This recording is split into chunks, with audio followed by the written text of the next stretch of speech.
राम कृष्ण हरी, जय जय राम कृष्ण हरी.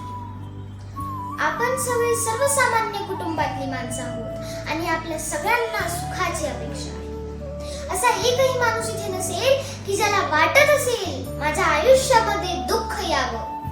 असा एकही माणूस नाहीये की ज्याला सुख नकोय. अगदी लहान मुल सुद्धा मंदिरात गेलं ना तर आई त्याला सांगते, बाळा हात जोड आणि म्हण, देव बाप्पा मला सुखात ठेव. लहान मुलानं जर आई वडिलांच्या पायावर डोकं ठेवलं ना तर आई वडील त्याच्या पाठीवर अशी थाप मारतात आणि म्हणतात, बाळा सुखात राहा. हे सुख म्हणजे नेमकं काय की ज्याच्या पाठीमागे आपण सर्वजण धावतोय. आणि मग साधू संतांनी सुखावर काही व्याख्या केली आहे. तुका म्हणे करी फकीराचे परी, तुका म्हणे करी फकीराचे परी, रात्रंदिवस हरिनाम राहो.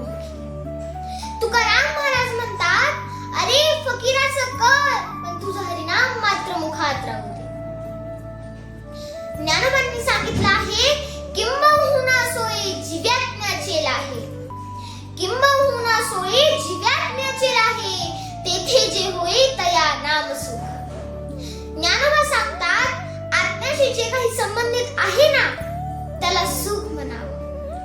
हरी